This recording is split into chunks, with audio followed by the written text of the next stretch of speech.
I've been waiting for Cam the Greek kid. It's been waiting for like week, and finally it show up. Yep, it's right there.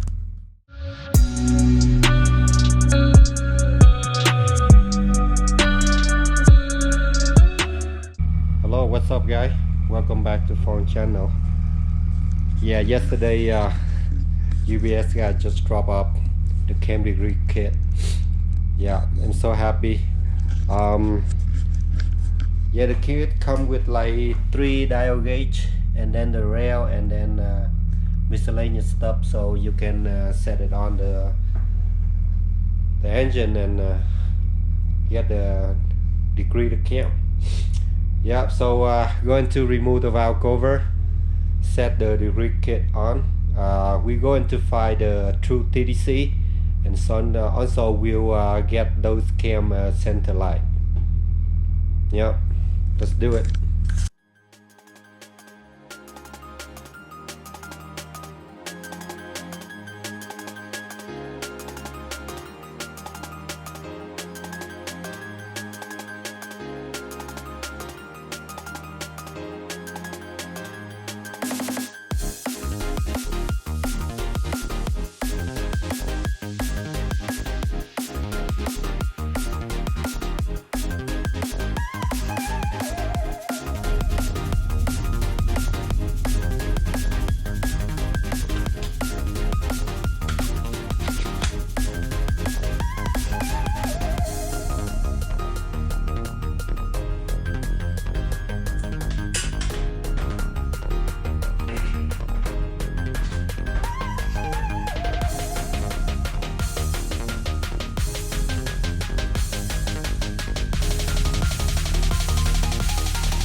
Yeah, I mock up the auto gauge. Seems like it's work very good. I mean, it's fit very good. So what I do right now is remove the kit and bring the valve clearance into the zero, and then we put the gauge back, and from there we start to check it out and stuff.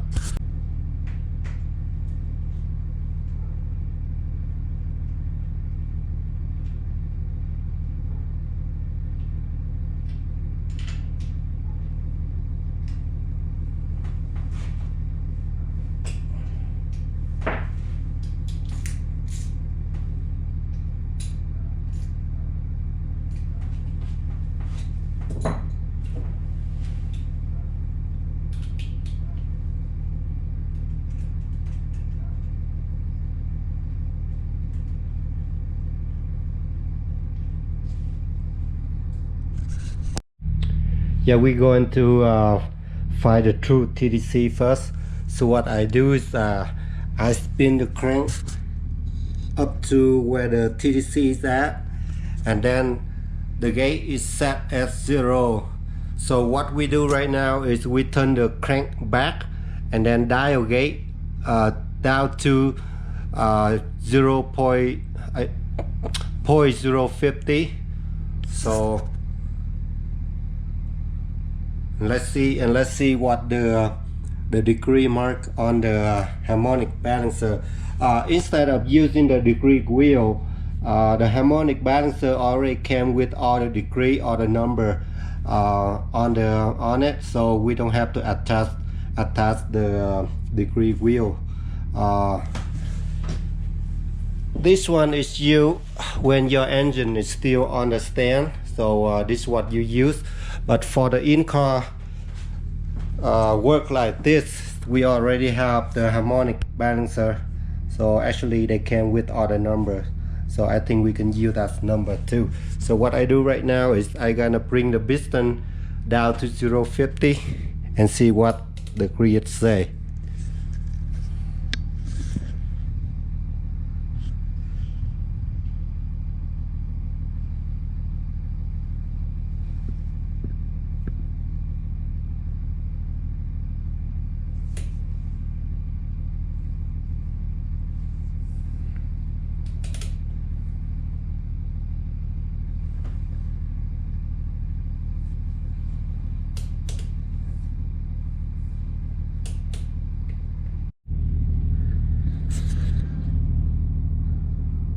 So we bring the piston down by 0.50.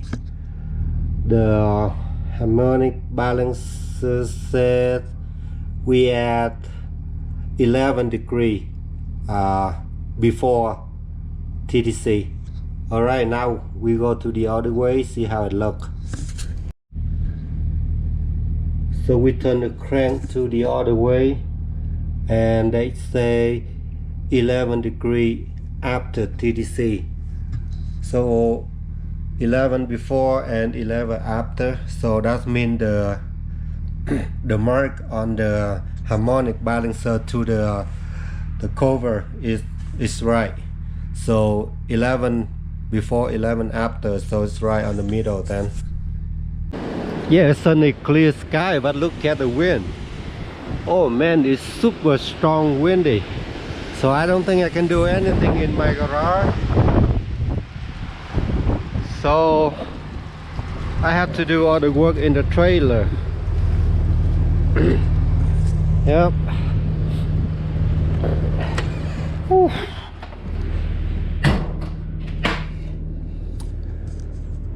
Yeah, I set up the cam degree kit and I went through a bunch of the number and then I finally get the right number. I have the crank set at the TTC, the dial gauge is 0, the exhaust cam is also at 0 and the intake at 0. So we start to measure the exhaust side first. So rotate the crank until the cam start to push the valve, and we set the lip at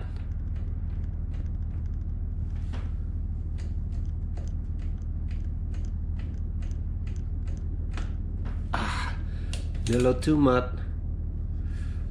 We're gonna set the lip at 0.050.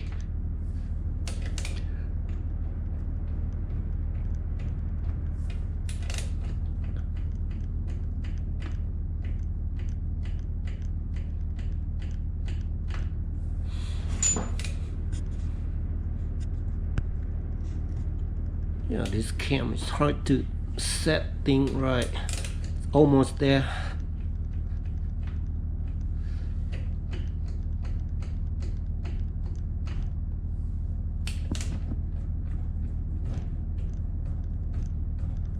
There.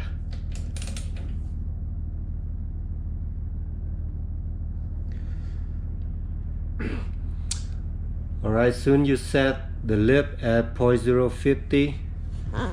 We're going to look on the harmonic balancer. I mark right here, it will be the bottom dead center, so we count from there. So we have 10, 20, 30, 40, 50, 60, 70. So that will be 72. 72. So you're gonna write that down.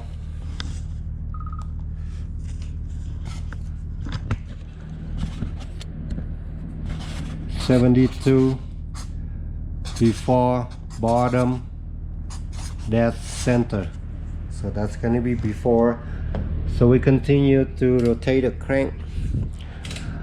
Now your valve continue to push down. When the needle is stopped, that means the valve is completely open, and now they start to going back. Now the valve start to going up. So you set the valve at 0.50 before it completely close.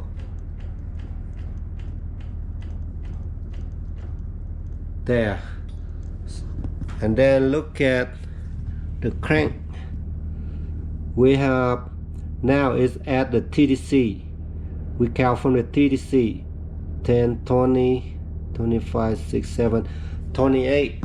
Now it will be 28 after TDC. 28 after TDC.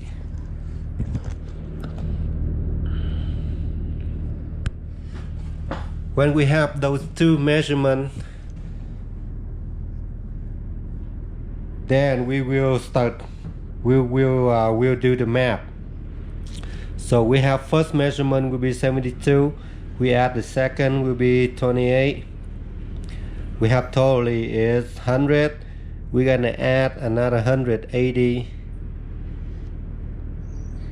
We have total 280. Now we split this number in half. Divide by 2. We have 140. And then we have to take away the second measurement. So we subtract 28. So we have exactly 112. So this is what require what the number I found on the Skunk 2 website. For the PMF cam, the exhaust center line will be 112. So we got that correct. Now we moving on the intake.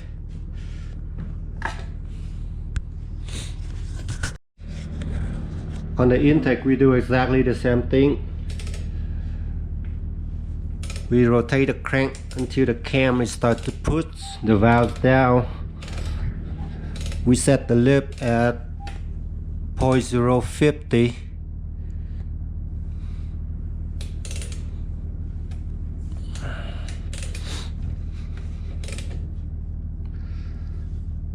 There.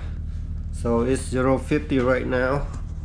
We look at harmonic balancer. Now we have the TDC. We count from the TDC right here. It will be 10, 20, 30. So we have exactly 30. First measurement will be 30 before TDC.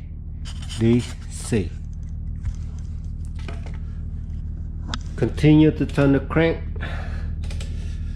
The valve is like fully open, and then going back, they start to close.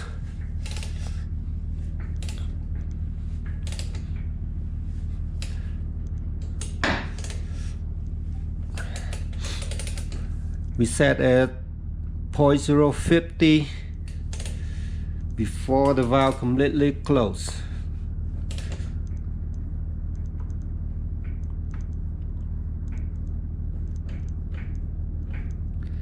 There,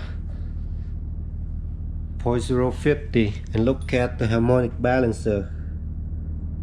Now we count from the bottom dead center. We have 10, 20, 30, 40, 50, 60, 68, 69. So we have 69 after bottom dead center. All right, we got that two number. We do the map. Take 30, add 69, add 180. We have total 279. Split in half. We have 139, and then we have to take away the first measurement, will be 30. Subtract 30. Alright, 109.5. So the require on the intake cam for the PMF is 109. So the final number come out is 109.5. I think this is good enough. I finally get the cam degree done on Phoenix with all those exhaust and intake number already set, and next step will be bring her back on the dyno. I think we can find the horsepower now. I went to the salvage yard the other day, and I found 2002 Civic Si. So that's the EP3. So I found the car still have the complete front suspension, so I go ahead and take it. What different on the EP3 is the hub is only 4 lug nut instead of using the Acura RSX 5 lug wheel. What problem is the hub is different. The hub is a little bit bigger because the side bearing is bigger, but on the EP3 the hub and the bearing and the wheel bearing is have exactly the same size with the Integra or early model Civic. So I be able to use the larger hub when I run the DSS axle. So that's a good thing right there. And also I found 2 low control arm, but all the bushing is gonna crack very bad. So instead of getting the new lower control arm, I just go ahead and replace the bushing. This thing is super solid, so not like factory design rubber. This thing is like a joy inside, so this thing can be able to hold stronger. Yep. So now I go ahead and press this guy in. So what I do is I make my own press. So I use the steel tube and then weld them together. And what I do is use the body jack and press the thing down. Let's see how it works.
Yep, I have the bushing is pressed in. Looking good.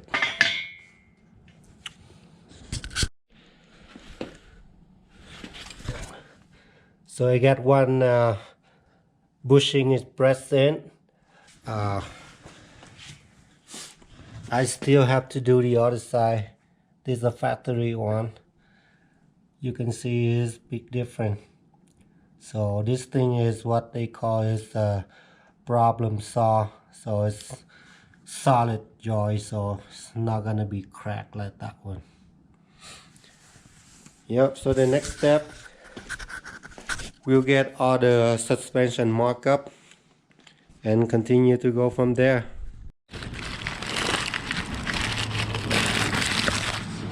You're always hungry, dog. Here, it's my breakfast.